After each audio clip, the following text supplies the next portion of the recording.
What's up guys, bienvenue dans cette nouvelle vidéo. Celle-ci est consacrée à l'armée polonaise. Likez, partagez et commentez cette vidéo. Pour soutenir notre travail, devenez contributeur et ayez accès à du contenu exclusif. Allez, c'est parti.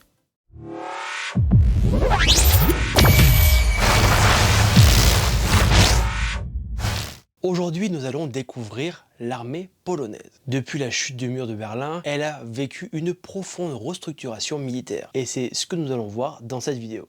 La Pologne consacre aujourd'hui 5% de son PIB dans l'armement. En 2014, leur budget militaire atteignait les 10 milliards de dollars. Maintenant, nous sommes à 32 milliards. La Pologne a une envie d'expansion et de professionnalisation de son armée. L'histoire militaire moderne de la Pologne commence en 1918, après quasiment un siècle d'occupation par l'Autriche-Hongrie. Le 11 novembre 1918, la Pologne retrouve son indépendance et doit maintenant reconstruire son armée. Entre 1918 et 1921, la jeune armée polonaise mène plusieurs guerres pour défendre ses frontières. La plus importante est la guerre polono-soviétique de 1919 à 1921. En août 1920, lors de la bataille de Varsovie surnommée le miracle de la Vistule, l'armée polonaise commandée par Józef Pilsudski repousse l'armée rouge et sauve l'indépendance du pays. Dans les années 1920 à 1930, l'armée polonaise se modernise. Elle compte environ 270 000 soldats et développe une industrie militaire nationale. Le 1er septembre 1939, l'armée nazie envahit la Pologne. Malgré une résistance héroïque, l'armée polonaise, avec environ 1 million de soldats mais un équipement dépassé, ne peut résister à la Blitzkrieg allemande. Le 17 novembre, l'Union soviétique attaque par l'Est. La Pologne est écrasée et est partagée entre deux dictatures. Mais les Polonais ne se rendent pas. Des centaines de milliers d'entre eux vont s'exiler. Les forces polonaises combattent sur tous les fronts, en France, en Allemagne, en Angleterre, en Italie et en Afrique du Nord. Les pilotes polonais se distinguent lors de la bataille d'Angleterre. Et le deuxième corps polonais va jouer un rôle décisif dans la reprise de Monte Cassino en 1944. En Pologne occupée, l'armée intérieure va opérer de façon clandestine. Ils vont participer au soulèvement du ghetto de Varsovie. Une insurrection qui sera écrasée au bout de 63 jours de combat. La guerre coûte à la Pologne 5,6 millions de morts, dont 250 000 soldats. Après 1945, la Pologne tombe sous domination soviétique. Elle est ainsi réorganisée sous le modèle soviétique. En 1955, elle rejoint le pacte de Varsovie. La Pologne comptera à ce moment-là 350 000 soldats. L'armée polonaise participe à l'invasion de la Tchécoslovaquie en 1968, un épisode sombre de son histoire. Elle est également utilisée pour réprimer les mouvements de contestation interne, notamment lors des grèves de 1970 et 1980. Malgré cette période difficile, la Pologne participe à 70 missions de l'ONU concernant le maintien de la paix, ce qui lui permet de garantir une certaine légitimité à l'international. En 1989, la chute du communisme ouvre une nouvelle ère. L'armée est rebaptisée Force armée de la République de Pologne et entame une profonde transformation. En 1999, la Pologne rentre au sein de l'OTAN et opère une transformation majeure dans son histoire. L'armée abandonne progressivement le modèle soviétique et tout l'équipement qui va avec, et adopte au fur et à mesure les standards occidentaux. Elle participe aux opérations en Irak de 2003 à 2008 et en Afghanistan de 2002 à 2014. En 2010, la conscription est abolie. La Pologne se fixe uniquement l'objectif de compter des soldats professionnels. Mais c'est en 2014, avec l'annexion de la Crimée par la Russie, puis en 2022 avec l'invasion de l'Ukraine, que la Pologne lance le plus ambitieux programme de réarmement d'Europe. L'objectif ? Construire une armée de 300 000 soldats d'ici 2035, équipée des technologies les plus avancées. Créée en 2017, les forces de défense territoriale comptent 35 000 soldats répartis en 20 brigades. Elle constitue une réserve opérationnelle pour défendre le territoire national, ce qui en fera une des armées les plus grandes d'Europe. Aujourd'hui, l'armée polonaise est devenue un acteur majeur au sein de l'OTAN, garantissant la sécurité de la partie orientale de l'Europe. En 2025, la Pologne compte un effectif de 200 000 soldats professionnels et 350 000 réservistes. C'est la troisième plus grande armée de l'OTAN derrière la Turquie et les États-Unis. Les forces terrestres polonaises représentent environ 100 000 soldats. En termes de blindés, la Pologne compte entre 600 et 700 unités et son parc blindé est en pleine transformation. Ils ont signé un des plus gros contrats de leur histoire avec la Corée du Sud. Je vous ai fait une petite liste des chars que l'armée polonaise utilise. Des chars Léopard 2 allemands dans différentes versions, Léopard 2 A4, 2 A5 et 2 PL modernisés. L'armée polonaise compte dans ses rangs des chars M1 Abrams de type A1 et les derniers chars Abrams M1 A2 SEPV3. La Pologne a fait le choix de signer un de ses plus gros contrats militaires avec la Corée du Sud, avec une commande de 820 unités de K2 Black Panther. Pour les véhicules de combat d'infanterie, la Pologne comptabilise environ 2300 unités. Parmi ces véhicules, 700 Rosomak, engins destinés au transport de troupes. Le BWP-1 est un char amphibie polyvalent grandement utilisé par l'armée polonaise. La Pologne a passé commande pour la fabrication de 1400 Borsuk, un véhicule chenillé qui a pour but de remplacer à terme les BWP-1.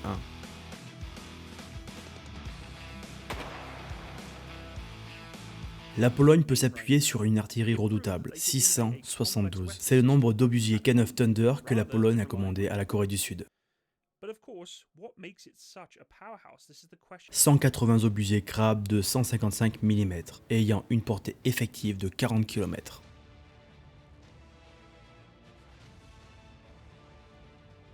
À cela, nous pouvons rajouter 200 lance-roquettes multiples, dont les HIMARS américains et les Chunu sud-coréens. Dla nas z tego względu, że po prostu w takim klimacie nigdy nie operowaliśmy wcześniej, że chodzi o pojazdy. Les forces aériennes polonaises comptent 12 500 soldats pour 400 appareils.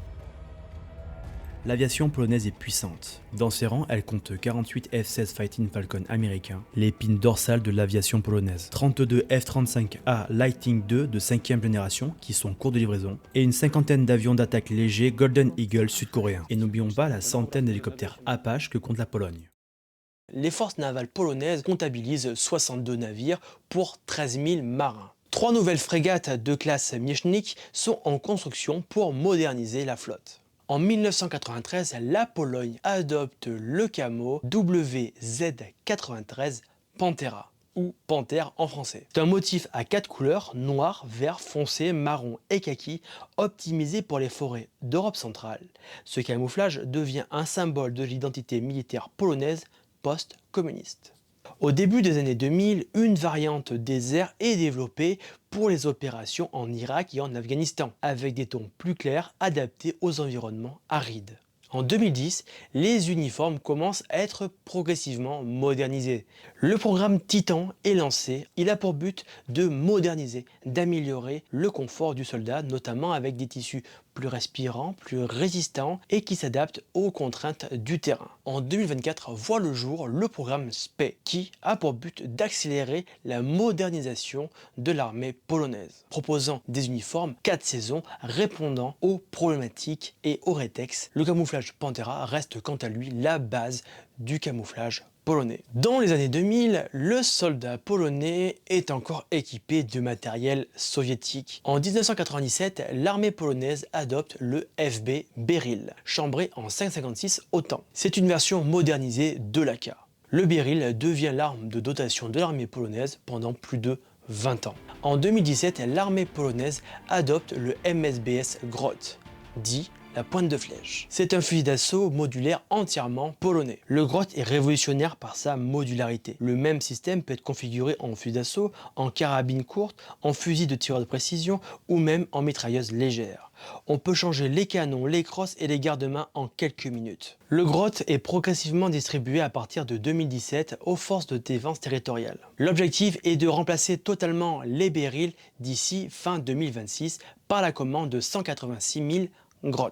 Pour les armes de poing, les soldats utilisent principalement le Vis et des Glock 17. De 2000 à 2010, l'armée polonaise est équipée de protection balistique soviétique et de première génération occidentale. Le programme Titan lancé en 2010 introduit des plaques balistiques modernes. Ces gilets combinent protection balistique et système de portage d'équipement avec des configurations légères et lourdes selon les missions. Le programme SPE, à partir de 2024, vise à équiper tous les soldats actifs et réservistes de gilets pare-balles de nouvelle génération. On va retrouver différents équipements. comme notamment le Maskpol KKZ-01 ou le KWM-02. Pour les casques, l'armée utilise différents modèles. Le WZ-2005, casque standard depuis 2005, le HBT-02, qui est le nouveau modèle en dotation dans l'armée polonaise. Le HP-05 version high-cut pour les forces spéciales, mais aussi les Galvions Caïman et les casques Obscore type Fast. La Pologne possède plusieurs groupes de forces spéciales, regroupés depuis 2007 au sein du commandement des troupes spéciales. Grom, qui signifie tonnerre, est l'unité spéciale les plus célèbres de Pologne, au même titre que les SAS britanniques, les Navy Seals américains ou les commandos marines français. Le Grom est spécialisé dans le contre-terrorisme, les opérations directes, la libération d'otages et les missions clandestines. L'unité a participé à de nombreuses opérations en Haïti, dans les Balkans, en Afghanistan et en Irak.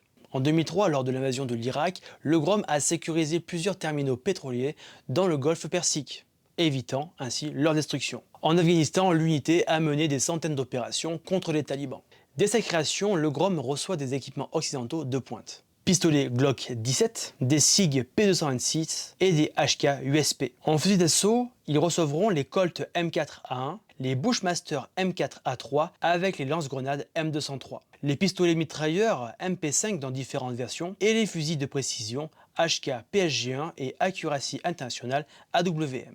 Dans les années 2000 à 2010, leur équipement se modernise. Les opérations en Irak et en Afghanistan entraînent des améliorations, remplaçant progressivement DM4 par le HK416, plus fiable, l'ajout de fusils antimatériels comme le Barrett M107 et le Chetak Intervention. Depuis 2010, le Grom est en perpétuelle évolution, répondant à des menaces de plus en plus importantes.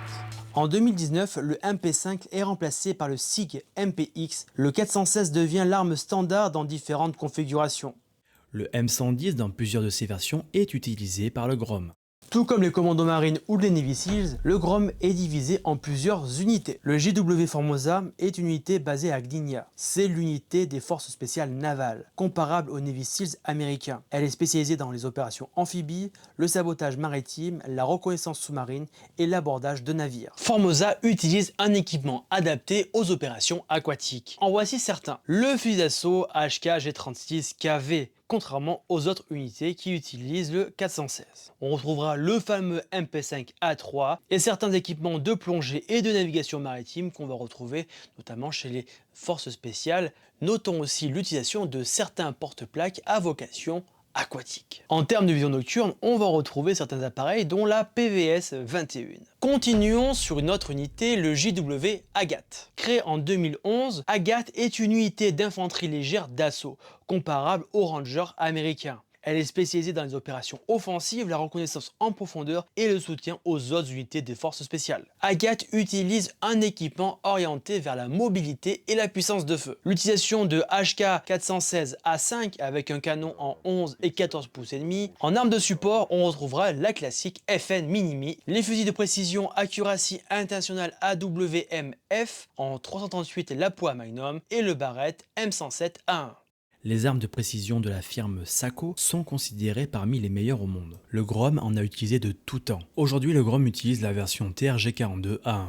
Leur uniforme est légèrement différent car c'est du multicam Suez, une variante locale. Autre unité du Grom, c'est le JW Komandozov et le Nil. Le Komandozov est une unité de reconnaissance spéciale et d'opération derrière les lignes ennemies, un peu comparable au 13e RDP. Et le JW Nil est une unité de guerre non conventionnelle et d'assistance militaire. Parlons maintenant des différents fabricants d'armes, de munitions et d'équipements polonais. Le premier, c'est PGZ, un conglomérat de 50 entreprises polonaises. PGZ construit des véhicules blindés, de la munition. C'est une base solide sur laquelle la Pologne s'appuie pour augmenter sa puissance militaire. En 2024, PGZ a signé un contrat de 2,7 milliards pour la création de 300 000 obus. FB Radom, c'est le fabricant historique d'armes légères polonaises. FB Radom produit des dizaines de milliers d'armes légères pour l'armée polonaise chaque année. Créé en 1917, ZM Tarnów était spécialisé dans la création de canons automatiques pour la DCA. Au fil des décennies, ils se sont diversifiés par la création d'autres types d'armes, comme par exemple leur gamme de fusils de précision BOR, fusil bullpup utilisé aussi par les forces spéciales. Mesko, fondé en 1922, est le principal fabricant de missiles polonais. Ils se sont distingués récemment en Ukraine en détruisant plusieurs aéronefs russes grâce à leurs missiles Piorun. Retrouvons HSW, il fabrique notamment les obusiers automoteurs Crab de 155 mm.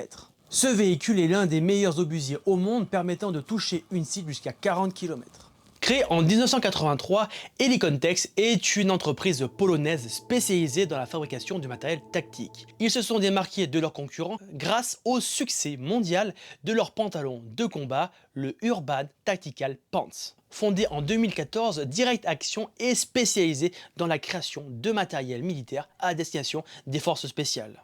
Ils ont créé une gamme de produits qui a été elle aussi un best-seller, c'est la gamme Spitfire MK2. En découle une large gamme de produits allant du sac à la poche et aux divers accessoires du soldat. Continuons sur cette lancée avec le fabricant Hussar, qui joue un rôle prépondérant dans la conception et fabrication du matériel destiné aux forces spéciales. Hussar propose différents modèles. Leur porte-plaque Kiris, qui fait référence à l'armure polonaise traditionnelle, fait partie de l'inventaire des forces spéciales. Tout comme le Noble 4.0, un petit peu moins connu du grand public, mais qui fait aussi partie de ce même inventaire. Et terminons sur le Duke, qui est un porte-plaque low profile, toujours destiné aux forces spéciales. Templar Gear est un fabricant de matériel de protection individuelle polonais. Ils se sont distingués notamment par la création de leur porte-plaque CPC. Dernier fabricant de textiles, c'est le groupe Lubava. Ils font quant à eux tout ce qui est camouflage, mais aussi certains porte-plaques comme le Grift ou alors le MKO 2.0. L'armée polonaise bénéficie aussi de ces appareils de vision nocturne. On va retrouver une entreprise, Pit Radwar, qui eux fabriquent des NVG7 et NVG8. Alors je n'ai pas réussi à trouver beaucoup d'informations sur ces appareils, mais ils font partie de l'inventaire du soldat polonais.